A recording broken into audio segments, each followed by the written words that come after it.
እሺ እንግዲህ ይህንን ቻናል የምትከታተሉ ወንድምቶች እንዴት ናችሁ? ሰላም ናችሁ ወይ? ዛሬ ደግሞ እስቲ የተለያዩ ጥያቄዎችን ይዘን መጥተናል ለቲዮሪ ፈተናችን የሚያገለግሉን። ከጥያቄዎች ውስጥ እንግዲህ የተወሰኑት እነሆ wie wirkt sich Müdigkeit beim Fahren aus ይለናል። wie wirkt sich Müdigkeit beim Fahren aus? እንግዲህ አንኳር ቃላቶቹ ሲለቀሙ ሙዲሽካይት ፋረን ቪርኩንግ ምናምን እንደዚህ ለይተን አውጥተን ስናየው ያው ድካም በማሽከርከር ላይ ምን አይነት ተጽዕኖ ያሳድራል የሚለውን ጥያቄ እናገኛለን ማለት ነው። ስለዚህ አማራጮች ተቀምጠውልናል፣ 3 አማራጮች። ከነሱ ደግሞ መልሱ የቱ ነው ይለናል። eingeschränkte Wahrnehmung, nachlassende Aufmerksamkeit, verzögerte Reaktion መተርጎምና ማየት ነው። እነኝን እንግዲህ ወደኛ ስናመጣቸው eingeschränkte Wahrnehmung የማስተዋል የማየትና የመስማት አቅም መገደብ። ያው እንግዲህ የምናየውንና የምንሰማውን አይደለ ገምግመን ወይም ደግሞ እዛ ላይ አይደለ አስተውለን የሆነ ወደ ውሳኔ የምንሄደው ወይ ምናምን። ስለዚህ እዛ ጋር ምንድነው eingeschränkte Wahrnehmung የማስተዋል የማየትና የመስማት አቅም መገደብ ወይም መቀነስ ይሆናል። nachlassende Aufmerksamkeit ደግሞ ያው የትኩረት መበተን፣ የትኩረታችን ማነስ መቀነስ እንደዛ እንደማለት ነው። verzögerte Reaktion ደግሞ የምላሽ ይሄ ያለ አይደለ የሆነ ሪአክሽን እንደሚባል ይሄ ሪአክት የምናደርገው አክሽን ሲኖር ሪአክሽን እንዳለው ሁላ የሆነ የመልስ ምታችን ማለት ነው። እሱ ሲዘገይ የምላሽ ምታችን ሲዘገይ ቶሎ ውሳኔ ለመስጠት ስንቸገር እንደማለት ነው እና ለአደጋ እንዳረጋለን። ኤኒዌይስ ትክክለኛ መልሳችን ደግሞ ምን ይሆናል? ያው እንግዲህ በጀርመን መንጃ ፍቃድ ሕግ መሰረት ድካም በሶስቱም ነገሮች ላይ ቀጥተኛ ተጽዕኖ ስለሚያሳድር ሶስቱም ምርጫዎች እዚህ ጋር ያሉት ትክክል ናቸው። ስለዚህ ፈተና ላይ ሶስቱንም ሳጥኖች ምልክት ማድረግ አለባችሁ ማለት ነው። eingeschränkte Wahrnehmung ድካም ሲኖር አካባቢን የመረዳት ምልክቶችን የማየትና አደጋን የመለየት አቅም በጣም ያንሰናል። nachlassende Aufmerksamkeit ደግሞ በትራፊክ ሁኔታዎች ላይ ማተኮር ይከብደናል። እንቅስቃሴውን መረዳት፣ የመኪኖቹን ሁኔታ፣ ተፋሰሱን አጠቃላይ የመገምገም ችግር ይፈጠርብናል። ትኩረት ያንሰናል ማለት ነው።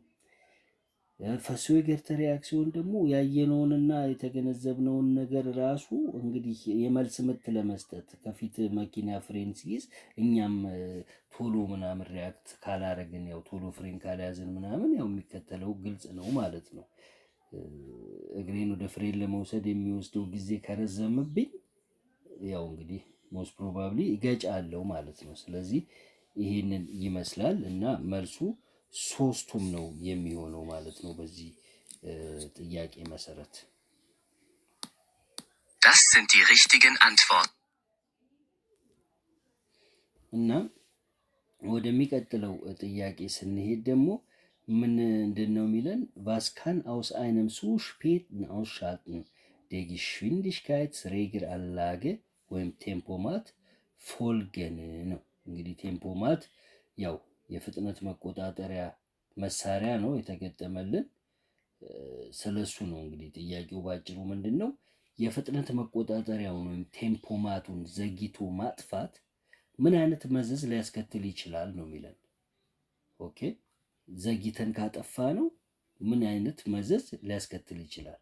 ለምሳሌ የሆነ ቦታ ላይ 60 እየነዳን ከሆነ በ60 እየሄድን ቴምፖማቱን ተጠቅመን እየሄድን ነው እንበል። አውቶማቲካሊ ነው እየሄደ ያለው እና ከዛ ልክ ያ 60 አልቆ ምናልባት ወደ 50 የምንመለስበት ሁኔታ ሊፈጠር ይችላል። ስለዚህ ቶሎ ብለን ያንን ነገር ተገንዝበን ካላጠፋ ነውና ከዛ በኋላ ማኑዋሊ ራሳችን መቀነስና ኮንትሮል ማድረግ ካልጀመርን ለምሳሌ ስለዛ አይነት ጉዳይ ነው እዚህ ጋር የሚጠይቀን ምን ሊፈጠር እንደሚችል። ኦኬ እንደ አማራጮች ያስከተላቸው ነገሮች አሉ። eine Überschreitung der zulässigen Höchstgeschwindigkeit የተፈቀደው ከፍተኛ የፍጥነት ወሰን ሊታለፍ ይችላል ማለት ነው እንግዲህ።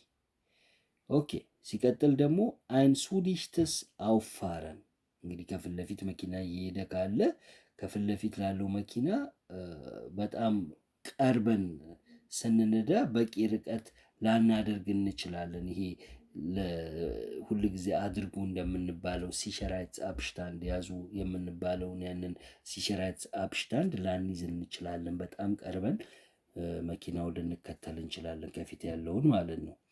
ሶስተኛው ደግሞ አይነ ሱ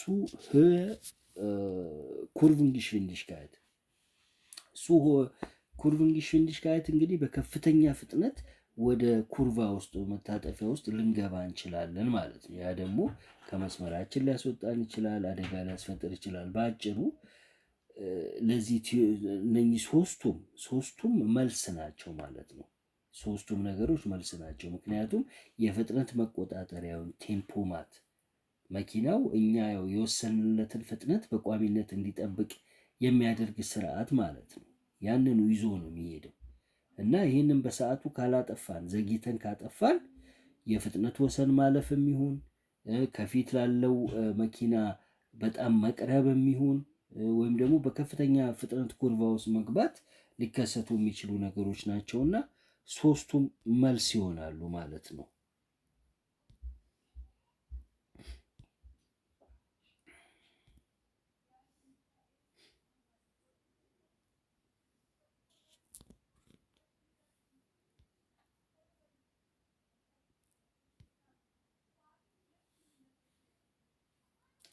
እዚህ ጋር ደግሞ